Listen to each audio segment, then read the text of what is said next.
Salve, salve, criançada no nono ano. É uma satisfação, uma alegria estar com vocês mesmo à distância. A gente está gravando essas aulas aqui para ajudar na continuação de alguns tópicos importantes dessa parte final de ondulatória. A gente conseguiu avançar bastante na parte de acústica, mas faltam alguns detalhes, algumas propriedades importantes do som que eu gostaria de compartilhar com você. É coisa rápida. Aí a gente vai ter algumas atividades, alguns exercícios da apostila muito importantes para a gente ter a fixação desses conteúdos. Fechando a acústica, nós fechamos a ondulatória. Aí a gente começa uma parte específica do estudo das ondas luminosas, que é a parte da ótica, tá bom?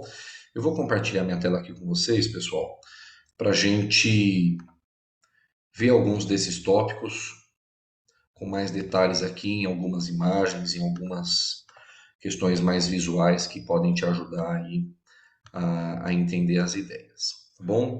A gente já viu, né? Som é uma onda mecânica, precisa de meio material, é uma onda longitudinal, oscilação paralela à propagação. Vimos que o som é mais rápido nos sólidos, em relação aos líquidos e em relação aos gases, muito por conta da proximidade das moléculas, né? A gente chegou a ver algumas coisas relacionadas a isso aqui, mas é só para a gente passar limpo. Questão de altura do som. Mais uma palavrinha, pessoal, que a gente utiliza no dia a dia de forma equivocada. Geralmente a gente fala, abaixa esse som aí porque ele está muito alto, né? A gente associa som alto a volume, a intensidade, só que isso não é verdade, pessoal. Um som alto, ele tem relação com a frequência. E a gente vê na prática que um som de alta frequência ele é um som agudo, não necessariamente é um som intenso, entendeu? E um som baixo, um som de baixa frequência, corresponde a um som grave. Nós sabemos que frequência corresponde ao número de oscilações que a onda dá em certo tempo. Concorda comigo? Então, se você visualizar aqui nas imagens, você consegue ver na prática como que a gente tem a diferença desses dois tipos de som. O som grave, poucas oscilações no tempo, o som agudo, muitas oscilações. Se a gente tivesse uma régua para medir essa distância aqui, ó, que a gente viu que chama amplitude, né?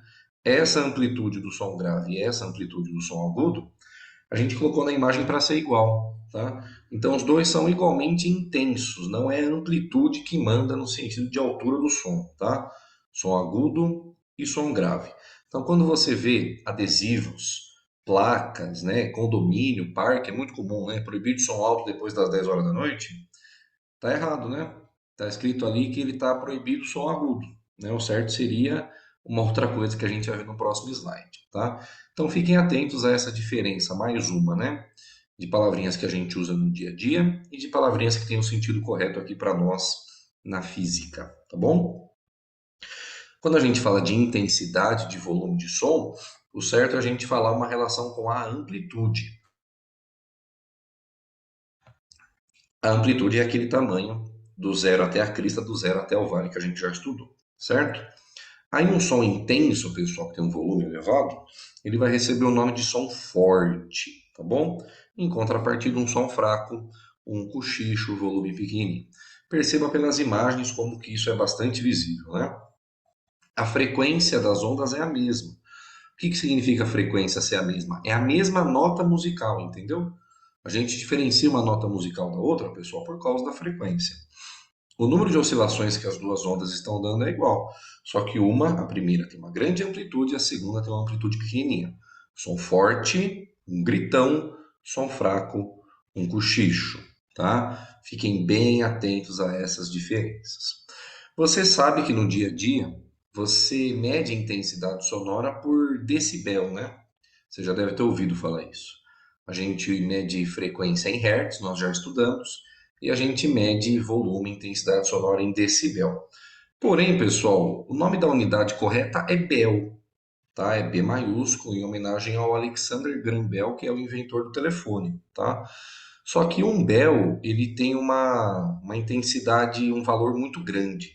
Então, por isso que a gente usa o Bell dividido por 10. A décima parte do Bell, decibel. Do mesmo jeito que existe decímetro, é o metro dividido por 10, existe o Bell, o decibel, Bell dividido por 10, tá? É esse rapaz simpático aqui, que é o Alexander Graham Bell, e você já deve ter visto uma escala aí próxima com relação a intensidade sonora de diferentes fontes, né? Se você pegar uma sala silenciosa, que nem sempre é a nossa, né? Mas tudo bem, você tem aí uma escala de 40 decibéis, né? Você vai ali para uma estrada, para um veículo andando na rua, você tem 70, 80, 90 decibéis. A decolagem de um jato passa de 110, 120 decibéis. Não é uma escala linear, tá bom, pessoal? É uma escala de uma exponencial. Então, na verdade, quando você vai de 50 para 100, você não está dobrando, entendeu? Você está fazendo 10 elevado a 2. É 100 vezes mais intenso. Se você pegar do 40 até o 120, 3 vezes, na verdade é 10 elevado a 3 vezes mais intenso. É uma escala tipo a escala de terremotos, escala Richter, né? A escala de pH, para saber se o material é ácido ou se ele é básico. Ele segue essa escala de uma exponencial, que a gente não vai ver, obviamente, com tantos detalhes, vocês vão ver isso com mais detalhes no segundo ano, essa parte da física, mas essa escala matemática vocês veem ano que vem, tá? No primeiro ano. A título de curiosidade, passando de 110, 120 decibéis, nós temos uma coisa que nós chamamos de limiar da dor. Tanto sons graves como sons agudos, eles incomodam do mesmo jeito. A gente não acha isso no dia a dia, né? A gente acha que o agudo incomoda mais, mas isso não é verdade, tá bom, pessoal? Passou de 120 decibéis, que é um volume absurdamente grande, o grave incomoda tanto quanto o agudo, no sentido fisiológico e anatômico, tá? Então fiquem atentos aí com relação a isso. Eu vou passar mais rápido aqui nesses detalhes, que é mais questão do ensino médio, né? A última propriedade que eu queria ver com você é o timbre, o famoso timbre, né? Às vezes você já deve ter ouvido essa expressão no seguinte contexto: ah, essa pessoa ela tem um timbre de voz bonito, um timbre de voz gostoso de ouvir, né? O timbre, pessoal, é uma característica própria da fonte sonora, tá? Quando uma pessoa, e hoje a gente tem muito isso, né? Pessoas que eu acho que são muito talentosas, que conseguem imitar a voz de outras pessoas, né? Isso é uma aproximação de um timbre. A pessoa força o timbre dela para se aproximar do outro. Isso é treino, né? Tem pessoas que têm uma capacidade quase que inata, né? Dubladores oficiais fazem 10, 15 personagens, é incrível, né? Mas o que a pessoa está fazendo é uma mudança de timbre. Nunca vai ser igual, né? Porque o timbre eu chamo de assinatura, ou melhor dizendo, de impressão digital da voz da pessoa. E também voz de um, ou a nota musical, melhor dizendo, para não chamar que um instrumento musical tem voz, né? Também a nota musical de instrumentos diferentes, pessoal, tá? Por isso que eu escrevi aqui no slide que o timbre ele diferencia sons iguais. Como assim? Se você tiver uma nota Lá, 440 Hz, de uma flauta, de um violino, de um clarinete, de um saxofone, de qualquer outro instrumento, a nota musical é a mesma. Ela vai ter a mesma frequência. Mas você consegue diferenciar esses sons que são iguais por causa da fonte sonora, de quem emitiu esse som, entendeu? Você percebe a diferença. Você vai para uma orquestra, se a galera estiver tocando a mesma nota musical, você percebe a diferença entre os instrumentos, né? Isso se chama timbre.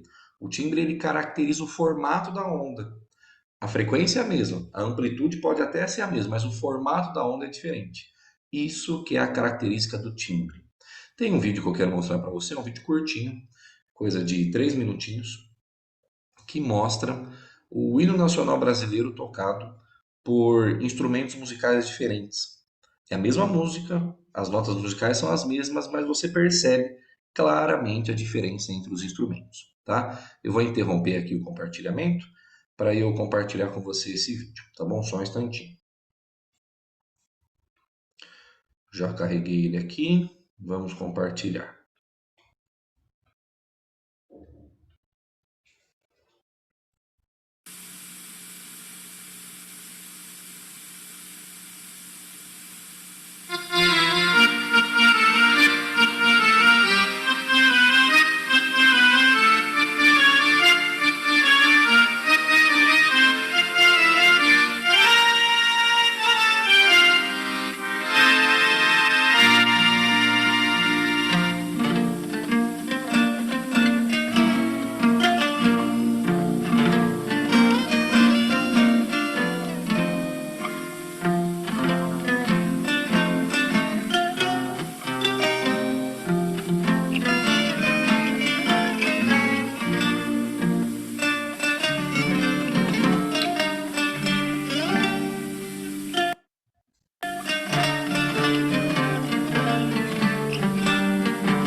curtinho, né? Dá para ver bem essa diferença das notas musicais iguais, geradas por fontes diferentes. A gente vê muito o timbre, eu costumo dar sempre esse exemplo, né?